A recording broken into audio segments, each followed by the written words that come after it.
How do I figure out what's next in my career? How do I align my work with what matters most to me? And the biggest question of all, can I really design a career that I love?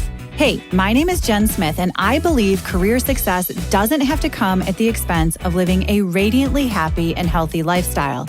As a former HR leader and recruiter turned career coach, I've seen how traditional career paths can leave people burned out or boxed in. And I know there's a better way, one that invites you to let go of outdated rules and outside expectations, one that supports meaningful growth over time. Whether you're feeling stuck, craving more, or ready to expand within your current role and beyond, this show is for you. So grab your coffee or your kombucha, pull up a seat, and get ready to explore practical, modern strategies for building a meaningful, heart-based career, because you deserve a long, radiantly happy and healthy career. This is the Flourish Careers Podcast.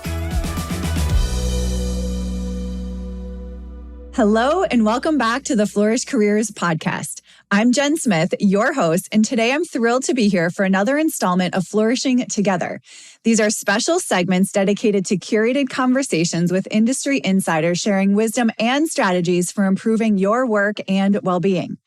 Today, I am so delighted to introduce you to Michelle Schafer. Michelle is an ICF certified coach, author, and facilitator specializing in career transition and leadership. She's the founder of Michelle Schafer Coaching, empowering people to navigate career transitions with confidence. Michelle is passionate about people and inspired by their progress. She works with clients at all levels of an organization and across sectors, including government, tech, nonprofit, and financial services. Michelle offers one-on-one coaching and group coaching and is the proud author of the #1 best-selling book, Cultivating Career Growth, Navigating Transitions with Purpose. And most recently, she was recognized as one of Ottawa's top coaches, which is fabulous. Michelle, welcome to the show. Thank you so much, Jen. So happy to be here today. And we are going to dive into such an important topic. So we're going to talk all about mindset when navigating career transitions. In my opinion, this is the foundation for everything. So I'm really excited to get into this. I think it's going to be really helpful for folks. Absolutely. Well, and I mean, especially in a time where people are navigating like big shifts in their career, looking for work, you can have the best resume and LinkedIn profile and like be totally ready for interviews. But if your mindset is at a point where you're not feeling confident, you're not feeling worthy of the next job that you're going to, it can really work against you when you're looking for work. Yes, I totally agree. And so I'd love to start with you sharing a little bit about your story and maybe a time when you personally faced a mindset block during a transition and what helped you move through it. Yeah, absolutely. I mean, and it's really interesting because in my work as a career coach, I love hearing the career stories of other people, and I have one as well. A lot of people might not know that, when you work with a career development professional, chances are that person has had a similar experience. And that was really the case with me. I've experienced 2 restructures. The first one from an organization I was with for 18 years, right out of high school. And that was where I would say I experienced, a really significant mindset block in my job search, because when I lost that job, 18 years is a long time. And, I had been with that organization because I'd been there for so long. I just got jobs. I didn't really have to interview. I didn't have to network. I didn't really have to do any of those things because people knew who I was and I was offered jobs. But then when I lost that job because of a restructure, I was thrust into the job market. I had to apply for jobs. I had to compete. I had to interview. I had to do a lot of networking and reaching out. That wasn't familiar for me. So, I started off in my job search feeling confident, even though that this was new to me. I was really lucky that I did have a conversation partner. I had a career coach that was helping me and supporting me in my job search. But the first time I really experienced a big mindset block was, I would say, probably after looking for work for about 5 months. And 5 months is still a long time. It was longer than I thought. And I had an interview with this one organization, and I was, really excited about this interview. But it became really apparent to me about halfway through the interview that not only was the job not going to be a fit for me, I was not a fit for the organization. It was just not the same organization that believes the same things that I believe in. And it was after that point, I could just feel the discouragement creep in. Like after 5 months, that voice in my head became louder and louder with every passing day. Like, you're never going to find work. It's taking you way too long. If you haven't found a job in 5 months, you're never going to find one. And that was really hard to acknowledge. And what started to get me through that was it was really a couple of things. One was I made sure every day I did something for myself. So even though I was looking for work, I made sure it didn't consume my whole day. So I went to the gym every single day, like even just to do a little bit of something, or I go for a walk or something physical. I find for me, movement is a really great way to work through things. But the other thing that really supported me was having a plan. Like, it was going back to what my job search strategy and plan was and starting to action those things, setting really small goals for every day so that I could feel successful and I could feel like things were moving forward. But I remember that being a dark time in my job search. It was just really hard to overcome. It was completely against what I thought job searching was going to be all about. And I think that was the start of the problem.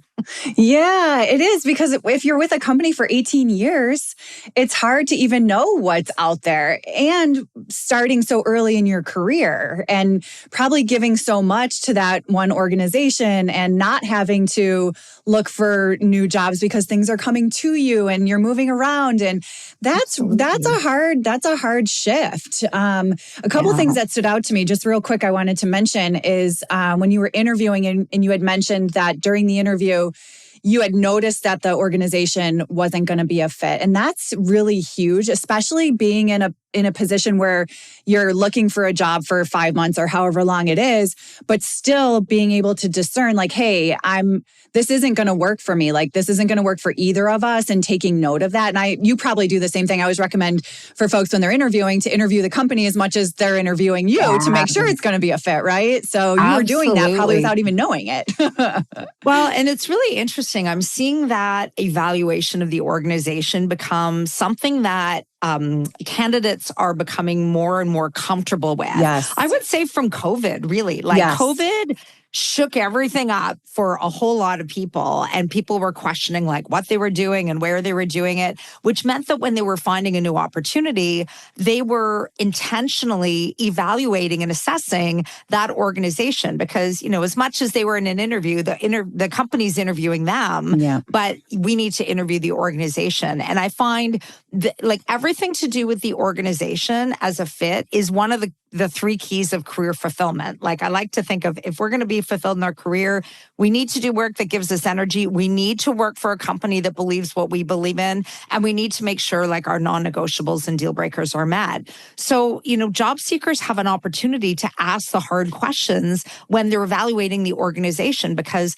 if you just accept any job with any company, at some point, if it's not aligned to what's important to you, you will be looking for work again, and probably fairly sooner than you might think. Yes, exactly. That's exactly where I was going with it. And the word intention and being intentional really jumped out at me. And I think that's so critical, even if you are in a transition, because you don't want to be back in this in 3 months or 6 months or however long when you realize that it's not going to work for you. Yeah. One other thing I want to point out, because I just can't help myself, is what you mentioned about doing something for yourself that did not include the job search. So I love that so much. It's so, so critical when you're in a time of transition and change, is to take care of yourself and prioritize yourself, even if it's just a few minutes, even if it's just a half an hour going for a walk or the gym or whatever it is. It's so, so critical. So thank you so much for pointing that out. Oh, you're welcome. And I always go back to, I've read an article like years ago, and it was called The Something Plan. And the crux of the article was just that something is always better than nothing. So, when we're talking about doing something for ourselves, It could be like a 2-minute walk around the block. Yes. Something is always better than nothing, because as humans, we're hardwired to kind of almost beat ourselves up. Like, oh, I didn't go for that walk. Oh, I didn't go to the gym, or I didn't do that thing that I said I was going to do for myself. But if we just do a little piece of it, we tend to approach ourselves, like we give a lot of compassion to ourselves for having done something as opposed to having done nothing. So in a job search, like I talk to some clients and they say, oh, like I have to look for work like from, like 8 a.m. till 8 p.m. And I'll say to them, where does that come from? Why do you think you need to put in 12 hours for your job search? What would it look like if you gave yourself some time to do something for yourself? It's almost like, when you go back to work full time, there's lots of things we can't do during the day. So I'll say, like, do something that you couldn't normally do during the day. I love and that. Something that feeds your soul, not going grocery shopping, not painting the wall, or anything that's an obligation on our list. But things for ourselves are so key. I'll add to for listeners that maybe you don't have that opportunity to take that break. Like you may have lost your job and you've got a mortgage to pay, you've got bills, you have a family to support, and you might need to dive into a job search really quickly. You can still do something for yourself that will just give your job search a bit of levity. You'll feel lighter having done even, again, like 5 minutes of like maybe you read 2 pages of a book, or you take your coffee and you drink it in peace and quiet. Like whatever it is that will give you a little bit of joy in that day, even if you have to really accelerate your job search, you can still build in that time. I totally agree. I call it 5 minutes to flourish. Just spend 5 minutes on one thing for yourself and then it's the energy too. Like think about the energy of 12 hours of job searching. The energy is going to be so draining that you're giving out to whoever you're talking to or emails you're sending or whatever you're doing versus, a couple hours along with doing something for yourself. That energy is going to be so much lighter, like you were just saying. So oh my gosh, we could talk about this all day. It's so good. Okay. Now tell us about a client. So maybe somebody that you worked with that had kind of like a breakthrough moment when they overcame a limiting belief and what shifted for them. Yeah. There's somebody that comes to mind that I only just wrapped up work with her probably about like a few months ago. So she's very recent. And she had lost her job. It was a surprise to her. So she wasn't, really prepared for it. And she had certain, I'm going to say like beliefs about what job searching is all about. So in her mind, she thought, okay, I need to update my resume. I need to get online and I need to start applying for jobs. And that was it. And, when we talked early on in her job search, I was introducing other elements to a job search strategy to her. And I said, only 20% of the work effort really needs to be focused on online searching. The remaining 80% is everything to do with relationships, like talking to recruiters, reaching out to people that we know that can get us introductions. She was very, very resistant to doing any kind of networking. Now, networking, if we reframe what networking is, because it's a big word, Jen, you probably see, clients like go, oh my gosh, like I can't do that. Don't make me do that. It's so uncomfortable. She really was in that bucket. And so I would reframe it for her and say, networking and reaching out is really just about having conversations. We have conversations every day, but she did not want to do this. And so, we, very compassionately, gently, I would bring it into the conversation because every week, we would talk, oh, how's your job search going? And she said, oh, like I've applied for jobs, haven't heard, that kind of thing. And I would bring back, if you reach out to people, you're going to open yourself up to all sorts of opportunities. And it wasn't until I'm going to say 8 months in. So she was looking for work for a solid 8 months. She was doing it the way that she wanted to do it, but she wasn't getting any traction. She wasn't getting any results. And it just kind of hit her one day. Like she just had this like shift where she thought, okay, if I want to find work, I've been doing it my way for 8 months and I'm not really getting where I want to go. So maybe that whole idea of reaching out, maybe there's something to it. And so she started very, slowly, very baby steps. She reached out to just one person that she knew. And then she'd reach out to another person that she knew. She was not ready to reach out to people that she did not know. But because she started doing that, she got some new leads. So, over the course of a few months of doing some reach outs, she got connected to one organization that was hiring. She had interviews. She got an offer. Simultaneously, she was interviewing with other organizations.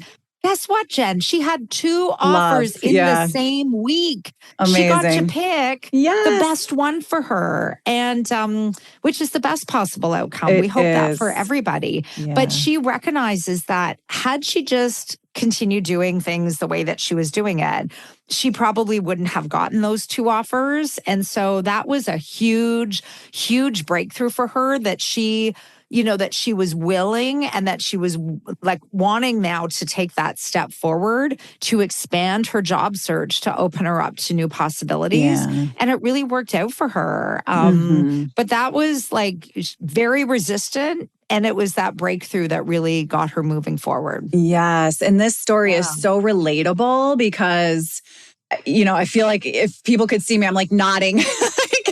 Yes. We hear this all the time. It is the old way of applying online, and it just does not work. I say almost every single day to somebody that the old way of working or old way of job searching online is just broken. It's completely saturated and it's broken and it doesn't work. It's really through relationships. And the thing that I love about this story that you just said is that she started with one person, and it's somebody that she knew. Yeah. So you don't have to just reach out to strangers and ask them for jobs. That's not what networking is. It's about relationship building, and just start with one person. And, your warm connections are the people in your community. They want to help you. So start with just one conversation. Let them know what you're looking for. And most likely they know somebody, and then they know somebody that can introduce you. And then it's so much more comfortable versus cold calling, which everyone thinks networking is. I know. Yeah. I mean, and that's why I think networking gets the bad rap. It does. Because, and oftentimes too, people have experiences with networking that are not positive, right? Or they have visions of, going to an event. And Jen, this has probably happened to you. I know this has happened to me multiple times. You walk through the door, somebody comes towards you with their business card, they thrust it in your face, and they start talking about how they can help you. And people think that's what networking is. No. So no wonder they say, well, that's not me. I don't want to do that. And to your earlier point, that's not what networking is all about at all. It's about learning about the other person, actually making the conversation about them. Ask some questions, find out, how did they get into their chosen career path? What's their organization like as a place to work? And we have the ability to ask those questions and learn so much. And the one limiting belief I hear, connected to this client especially, is, well, I don't have a network, I only really know a few people. Or, what I get to is, I want to get into, I don't know, fundraising, for example. Well, I don't know anybody in fundraising. So who am I going to ask? And a friend of mine in a networking group that I was part of years and years ago when I started coaching, he had a saying. He had 2 sayings about networking. One, networking is all about the interaction, not the transaction. So good one. Yep. The second one is so critical and really expands our network considerably, which is, look through your network, not at it. Meaning, if you want to get into fundraising, if you look immediately at your friends and former colleagues and people at the gym and all that, maybe you don't know anybody who's in fundraising, but maybe one of your friends has a friend who is in fundraising. You could talk to that person, or a former colleague of yours, their sister works in fundraising. There's so many possibilities. So when we embrace the fact that each person that we know, and probably any one of us knows anywhere from 50 to 200 different people, each one of those people that we know knows 50 to 200 people. And when we when we look to access those individuals and build relationships with those people, now we're opening up the door to more leads, jobs, even just the simple act of looking in your network when you're applying for a job and seeing who's connected, first and second degree connections, Yes. who can endorse your application and get your resume into the right hands. Like now, thousands of people are applying for the same single job, which means not only do you have to stand out with your marketing materials, like your resume and your LinkedIn profile, but you need to engage your network to get endorsements, to get referrals. Like that's what's going to set you apart from the hundreds and thousands of people who are competing for the exact same job. Yes, it is. It's really hard with our, the tech makes things easier, but also there's more people, there's more competition, there's more world globally now. You think about jobs before it had to be local and now it's global. And so it just multiplies everything by a lot. And the network effect is so critical. And I always say, like, everyone knows someone.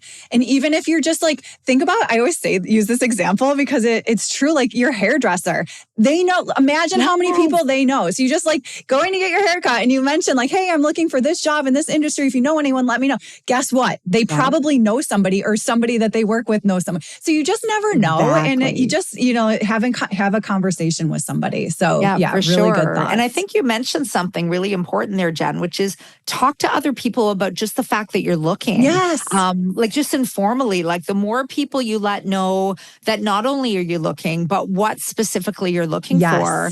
You use the example of your stylist. Like that person may know somebody who's hiring for exactly what it is that you're looking for. But those people will never know if you don't actually say that you're looking. A lot of people want to go into hiding when they're experiencing job loss. This is not a time to go into hiding. No. This is actually a time to talk to people and let them know what you're looking for, what kind of companies are of interest to you. Yes. Because you might get connections, you might get conversations, and you might get jobs from those conversations. It's so important.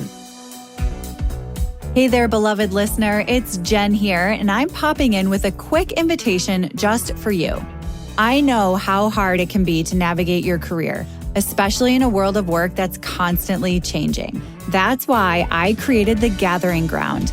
It's an insider circle for steady, heart-based support to help you grow with clarity, confidence, and community. Inside the Gathering Ground membership, you're invited to join us for weekly office hours to ask questions and stay grounded, exclusive pricing on one-on-one coaching, seasonal goal setting and reflection workshops. You'll receive a secret monthly newsletter with fresh tools and inspiration. There's a growing library of networking scripts, checklists, and career development tools designed to support you throughout your career. And best of all, a kind, generous community of professionals who just get it. So whether you're staying, shifting, or starting fresh, this is your space to be supported and stretched in the best way possible. It's just $97 to join, then $27 a month. Flexible, affordable, and no long-term commitment. To get started, head on over to flourish.careers/community and answer a few quick questions. Based on your responses, I'll send you a personalized development plan so you can begin right away with clear human support. No bots, no templates, just thoughtful guidance to move forward with confidence. Because you deserve a long, radiantly happy, and healthy career. I cannot wait to see you on the inside. Now, back to the episode. I don't know about you, but like when talking to job seekers and stuff, like once they have a couple of these conversations, they really find that people genuinely do want to help. Like you're not bothering anybody. Like people genuinely want to help other people, especially people that So kind of think of that. And I was, kind of thinking about mindset, that reframe too is, if you're nervous to talk to your neighbor about a job or whatever, what if they came and talked to you about a job? Like you would feel honored and delighted to help them, right? So it's same thing.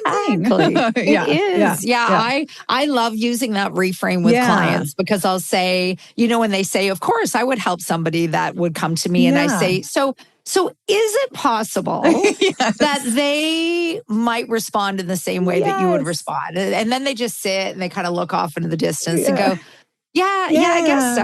Then it it's all okay. crystallizes. Yeah, it's okay to ask for help. Yes, I love that. Yes. Okay, so now you talk about cultivating career growth, and and I know you've worked with a lot of people that just kind of feel stuck and they don't really know where to Yeah. start when they're thinking about growth or transition or whatever that might look like. So, what do you recommend for someone in that situation? For sure. And I mean, the whole idea of growth really means different things to different people. Yes. Like for some, it's about like making a totally like a big pivot into something new. For others, it's like staying within the same organization and Yes. maybe like growing into a new role or taking on some new responsibilities to develop some new skills. So it really means something different to everyone. When I find somebody's coming to me and oftentimes at that point they are stuck or they just completely don't even know like where do I start? Like there's so many different things to do. I find that there's two elements that will keep people stuck. And when you can break through these, it just opens things up completely. The first thing is, if somebody doesn't have a career destination, like I kind of think of like looking for work, kind of like going on vacation, except it's not nearly as much fun. But you need to have a destination when you go on vacation. You certainly do when you're looking for work. So if somebody doesn't know what they're looking for, they don't know what options are out there, they're going to feel stuck.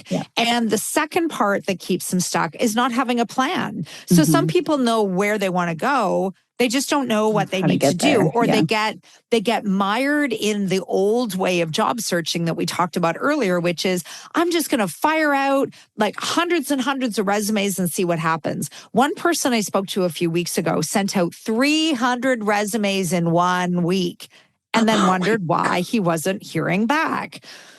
Can't possibly customize all of those. So I find those two things really do keep individuals stuck. So how I will work with clients to help them really take steps forward, even just baby steps, is with the career destination, you can't possibly know what's out there for you and what you're going to be looking for until you do some soul searching and some reflection. So I encourage people to start reflecting on, I call them the 3 keys to career fulfillment. The first is, if you're honest with yourself, what's the kind of work that really gives you energy? So when in your career, like even if it was way back, can you remember feeling fired up about your work, really enjoying it, maybe even kind of getting lost in time, when you're doing that? So reflecting on that, because you want to do more work that gives you energy versus stuff that doesn't, but also reflecting on the kind of organization, like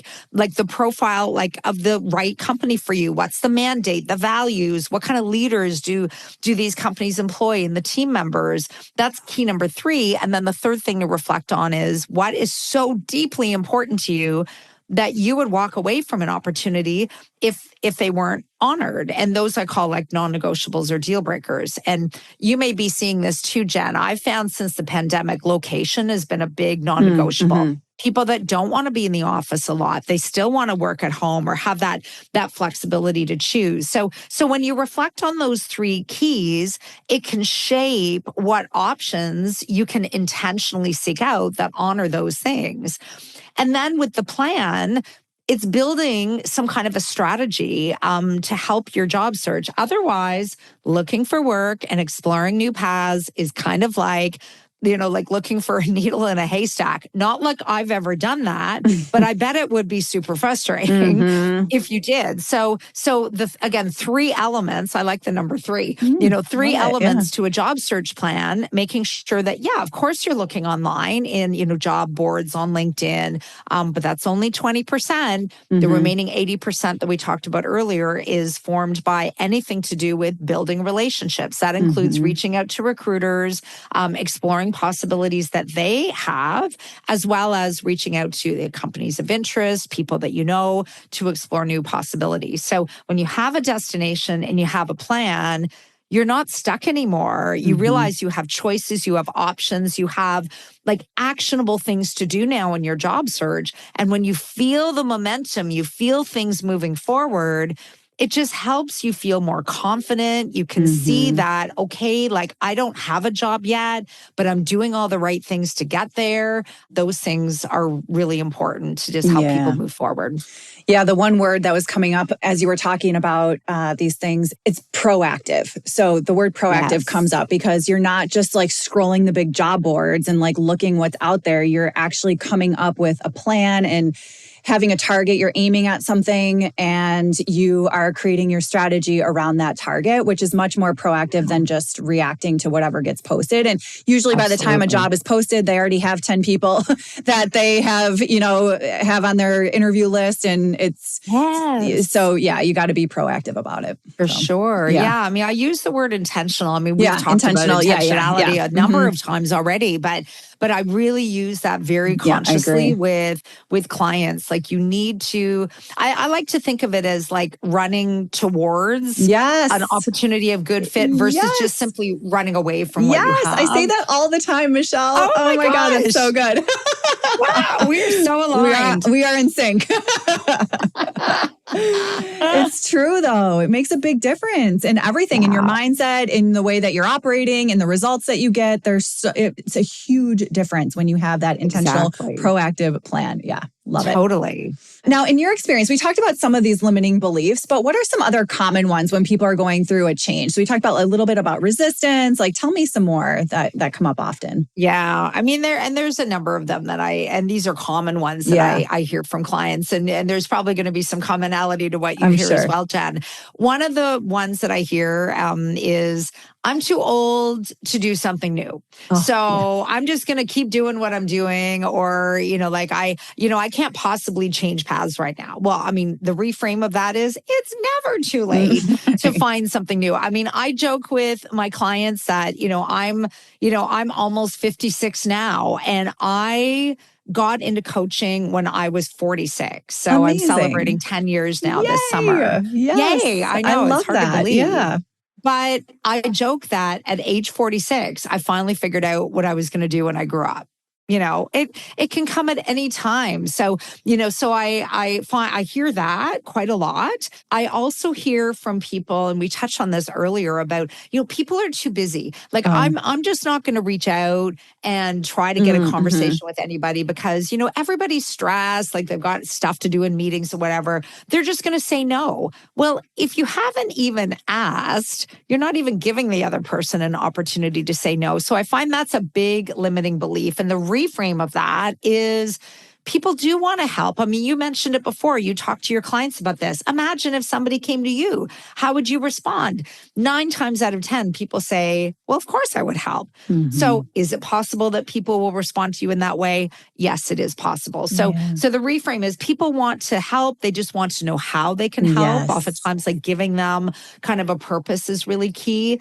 The other thing that I hear a lot is, well, I don't have a network, I don't have people to ask. And your example before about like, talk about your job search, talk to your stylist, talk to people at the gym. If you've got kids, talk to parents when you drop off your kids and, pick them up. Like all of those opportunities are ones that you can reach out. Our network is way bigger than we think it is. And I've done a lot of work over the years with newcomers to Canada. So these are individuals who have moved to Canada. They're from another country. They literally have no network here. I mean, they just arrived, maybe they've got a few people that they know, but using this principle of like looking through the network. And realizing that every person that you're in contact with can actually help, it allows them as well to be able to reach out to people. So I hear that a lot. I also hear, this is a big one I hear, well, I can't talk to somebody senior in an organization. Like, why would they want to talk to me? And the reframe of that is, these people are people, like they're humans. Maybe they have CEO beside the name or VP or executive director. Like maybe they have this big fancy title. But at the end of the day, they're a person and they weren't able to get to where they were without already doing a lot of networking. So oftentimes they want to pay it forward. It's okay to reach out to people. So, like all of those things they keep people stuck. And when you believe something so deeply, like you have an assumption, or that's what a limiting belief is. Yes. It's an assumption or a judgment that we have about like a process or, like a person even. And when we have those assumptions, they can hold us kind of prisoner. Like we won't move forward unless we can crack those limiting beliefs open. And the reframe is just a really great way to allow somebody to take steps forward. And I'll say to individuals who are really resistant to reaching out, they have these limiting beliefs. And, certainly once they're armed with like some messaging and a way to approach their networking conversation, I say to them, you have all the tools that you need now. Just try this out. Try it out once, twice, 3 times, and then come back and tell me how it is. Well, when people try it, they realize, oh, that wasn't so bad. And this person is actually introducing me to somebody else. And oh, I might get an interview from that. Like they see the possibilities. But if they don't try, they're assuming that it's not going to work. And worst case scenario, I always like talk about what's the worst that can happen. So the worst that can happen is I reach out and this person like doesn't say anything, they don't respond, or they say, oh, sorry, I'm too busy, I can't help. So are you any further behind in your job search because they said no? Of course not. But if they say yes, it can lead to really great things. And so even just knowing that, what's the worst that can happen? Well, it's not so bad. And I can be really far ahead.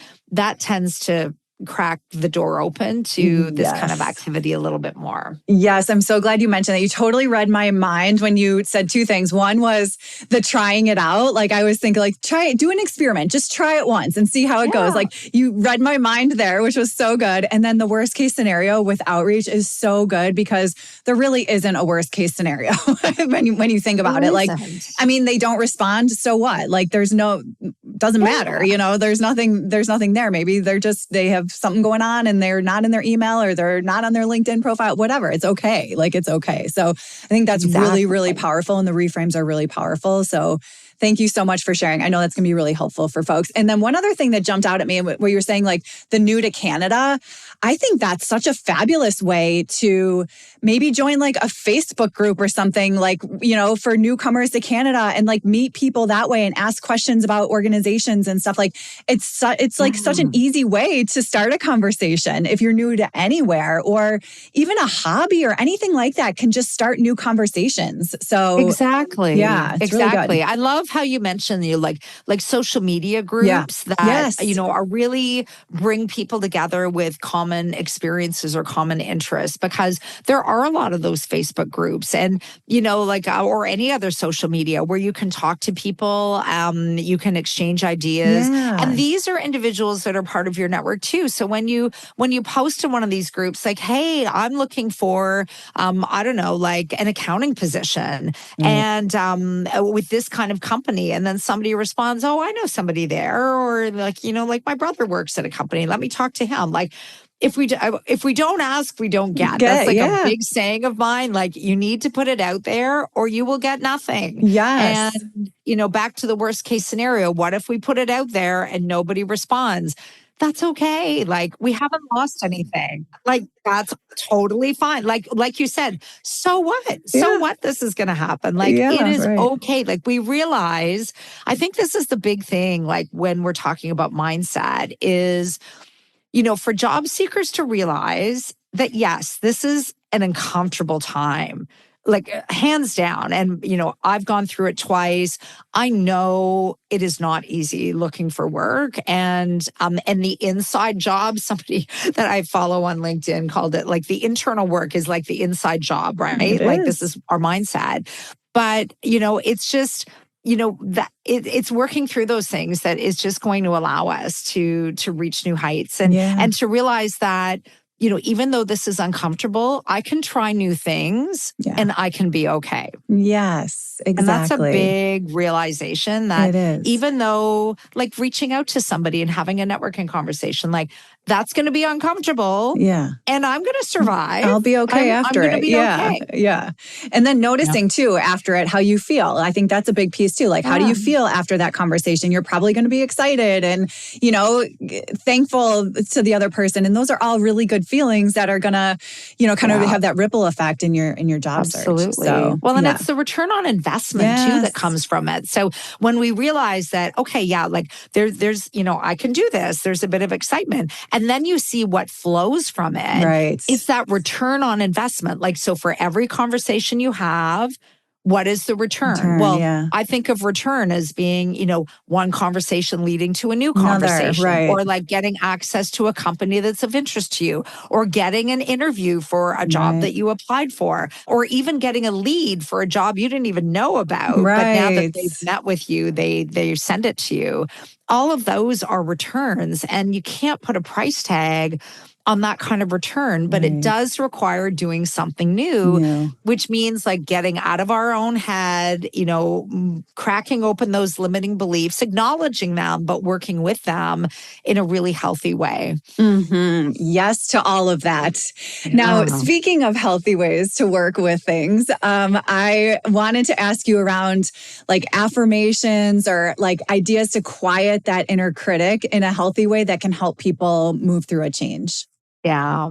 I think one that I share with clients a lot, and in my book, there's a chapter that's actually called this, which is, this is not your forever place. Yes, you are looking for work right now, but guess what? You're not going to be looking for work forever. You are going to find another job. You are going to interview again. Like, it is going to happen. So I find that is something that can really help on very discouraging days. Like what I talked about earlier, like the mindset block that I had. Well, I'm never going to find work. I've been looking for 5 months. If it hasn't happened now, it's never going to happen. Well, of course it's going to happen. It happened for me. It happens to every single person that I work with, and for you as well. So remembering that, I think, is really key. The other way that I like to work with, like mindset blocks or even other limiting beliefs is imagine that your internal critic, that voice in our head that can get really loud, and oftentimes share like some negative things as well. Imagine your internal voice like it's a person. So you're faced with this person, which is your internal critic, and acknowledge that person. I see you.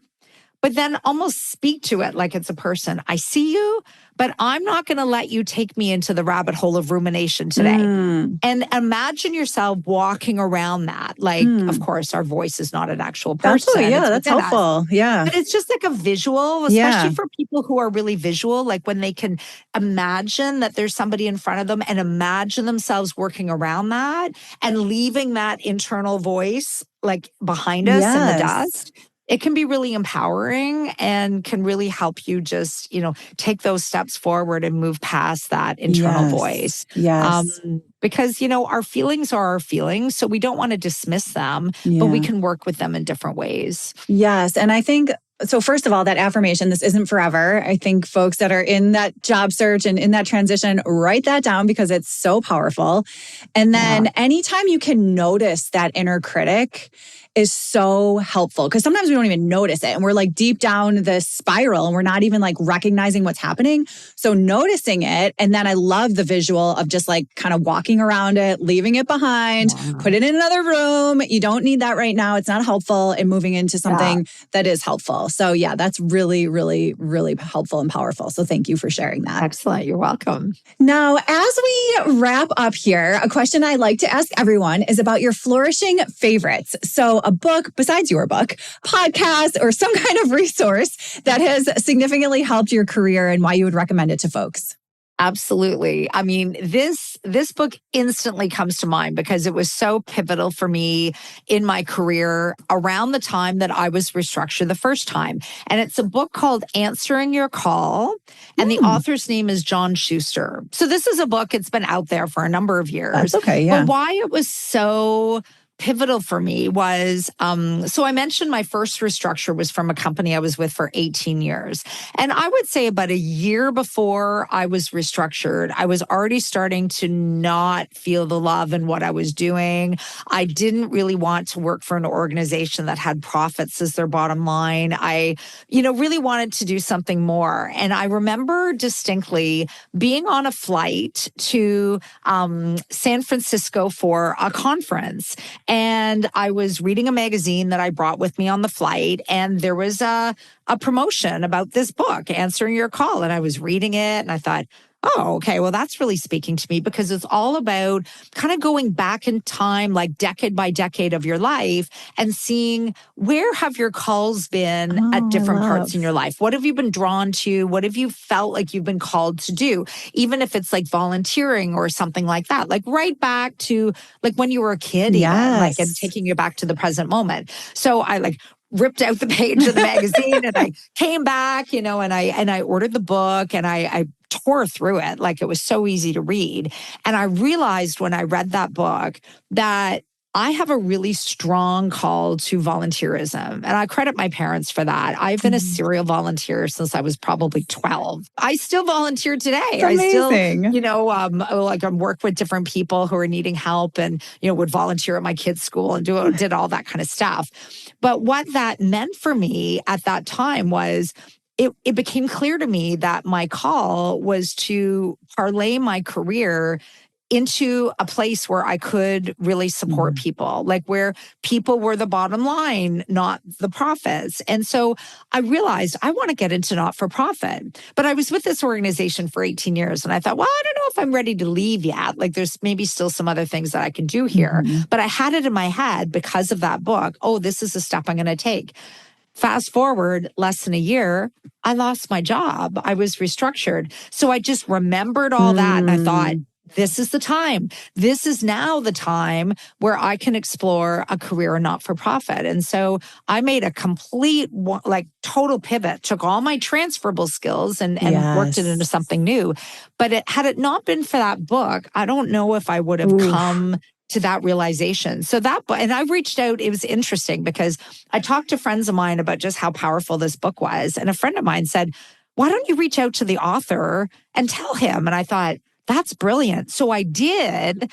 And then it just led to some really amazing conversation. Because I shared with him, I said, your book made a difference for me. And now as an author myself, I recognize now like how powerful that is. But, I love this. We kept in touch for years after that. And his book really started it all. I continue to recommend that book for anybody who's wondering about what their purpose in life is. Like, it just made things so crystal clear for me. I can't wait to check it out for sure. Yeah. And we'll put a link in the notes for anyone that wants to check it out. It sounds really powerful. And I love the idea of going back to different decades and seeing what stands out to you and figuring out what that through line and connecting those dots. It sounds really impactful. So thank you for sharing that story too and how it helped you. Now, speaking of books, Michelle, I know you launched a book this year and you had mentioned a course. So tell us more about it and where people can find you and all the things.